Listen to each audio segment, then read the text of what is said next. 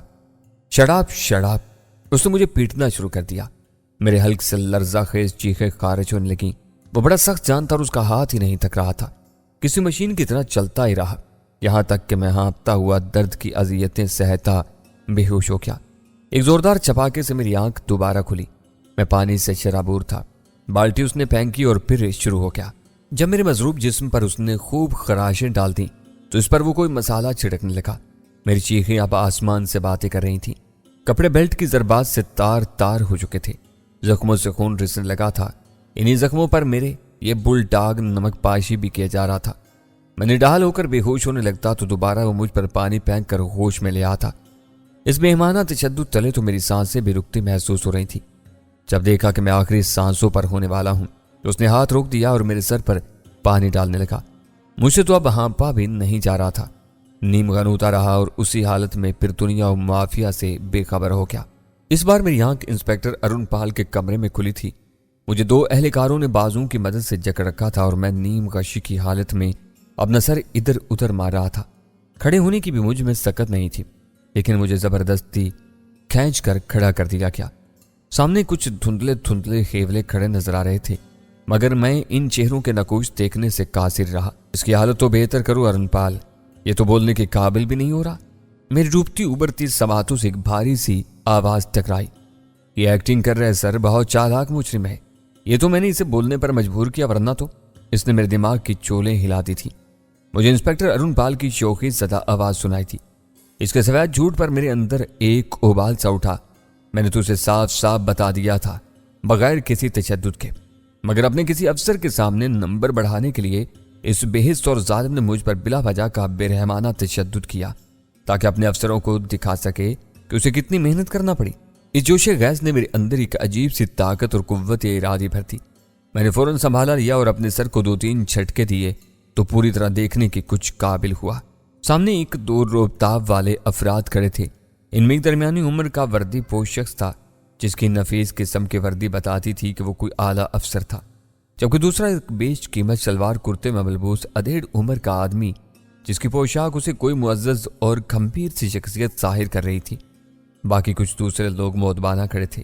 ان دونوں کے بارے میں مجھے اندازہ ہونے لگا کہ ان میں ایک جسونت رائے اور دوسرا پولیس کمشنر تھا، جس کے بارے میں ارون پال ذکر کر چکا تھا کہ وہ یہاں پہنچنے والے تھے۔ یہ سفید جھوٹ بول رہا ہے سر، بلاخر میں نے ہانپتے ہوئے کہا۔ میرا اشارہ انسپکٹر ارون پال کی ہی طرف تھا۔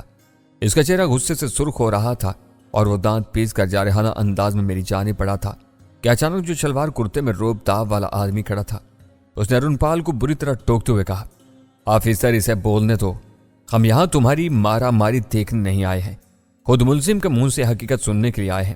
ارون پال جھینپ کر رہ گیا۔ شکریہ سر آپ لوگوں کا، میں تو خود چاہتا تھا کہ کسی ذمہ دار افیسر سے سامنا ہو تو انہیں حقیقت بتاؤں۔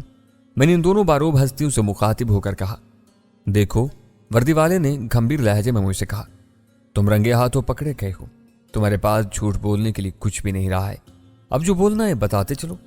میں نے ان کے سامنے بھی وہی حقیقت بیان کر دی جو ارون پال کے سامنے بیان کر چکا تھا۔ میں یہ سب باتیں خود ہی انسپکٹر ارون پال کو بتا چکا ہوں اور میں نے بغیر کسی تشدد کے انہیں بتا دی تھی، لیکن جب انہوں نے آپ دونوں کے ہیلی کاپٹر کے ذریعے یہاں پہنچنے کی خبر سنی تو آپ دونوں پر اپنی اہلیت جمانے کی خاطر اس نے مجھ پر بلا وجہ تشدد کروایا۔ آخر میں نے یہ بھی بتا دیا۔ دادی گھور کر قریب کھڑے اس نسل خنزیر انسپکٹر ارون پال کی جانب بھی دیکھا، جس کے منحوس چہرے پر اب غضبناک تاثرات کے علاوہ پریشانی کے بھی آثار نمودار ہو چلے تھے۔ اس نے کچھ بولنے کی کوشش چاہی تھی، لیکن انسپکٹر نے اسے ہاتھ کے اشارے سے بولنے سے روک دیا۔ تم ہو کون؟ کیا نام ہے تمہارا؟ اس بار جسونت رائے نے مجھ سے براہ راست سوال کیا۔ میرا نام سیف الدین ہے اور میں پیشے کے لحاظ سے ایک ڈاکٹر ہوں۔ امارات کے ایک اسپتال میں جاب کرتا تھا۔ ایک میڈیکل سیمینار کے سلسلے میں امارات سے اٹلی جا رہا تھا کہ ہمارا طیارہ پہلے ہائی جیک ہوا، اس کے بعد کریش ہو گیا۔ مجھے ڈر تھا کہ یہاں مجھے گرفتار نہ کر لیا جائے، اس لیے میں ممبئی پہنچ کر اپنے قونصل خانے رابطہ کرنا چاہتا تھا کہ راستے میں مجرموں کے ملاپ اور ان کی باتوں سے مجھے اس درد بھری حقیقت کا علم ہوا تو اتفاقاً ہی میں ان کے ساتھ رل مل گیا تاکہ رتلام ہاسپٹل پہنچ کر ان کے اس کھنونے کاروبار کے بارے میں پولیس کو خبر کر سکوں۔ مگر میری بدقسمتی کہ میں ایسے وقت میں پھنس گیا کہ پولیس مجرموں پر ریڈ کر چکی تھی اور میں بھی یوں دھر لیا گیا۔ بظاہر یہی لگتا ہے کہ میں انہی کا ساتھی ہوں، مگر یہ حقیقت نہیں ہے۔ بلاخر میں نے ایک بار پھر سراج سے اپنا بیان دے دیا۔ کمرے میں خاموشی چھائی رہی۔ ارون پال کو دوبارہ بیچ میں بولنے کی جرت نہیں ہوئی تھی، البتہ وہ میرے بیان پر بار بار پولیس کمشنر کی طرف کن اکھیوں سے دیکھ لیتا تھا، یوں جیسے وہ اسے کچھ اشارہ دینا چاہتا ہو۔ جسونت رائے میری جانب بھی بغور تکے جا رہا تھا۔ پولیس کمشنر، جس کا نام کمشنر راجیشور گڈوانی تھا، وہ میری بجائے قریب کھڑے جسونت رائے کی جانب ہی گاہے بگاہے دیکھ لیتا۔ تبھی کمشنر نے ہولے سے کھنکارا اور جسونت رائے سے خیال طلب لہجے میں مخاطب ہو کر بولا، میرا خیال ہے اس سلسلے میں مزید تحقیق کی ضرورت ہے، یہ بہت خطرناک مجرم ہے، ہمیں جل دینے کی کوشش کر رہا ہے۔ غیر سارے مجرم یہی کرتے ہیں، کہتے ہوئے اس نے انسپکٹر ارون پال سے تحکمانہ انداز میں مخاطب ہو کر کہا۔ ارون پال، یس سر۔ اس نے یکدم سلیوٹ چھاڑا۔ تم اس سے مزید تفتیش جاری رکھو اور ایک منٹ ٹھہرو کمشنر۔ دفتن ہی خاموش اور کسی سوچ میں مستغرق جسونت رائے نے گھمبیر لہجے میں کہا اور کمشنر سمیت ارون پال اس کی جانب تکنے لگے۔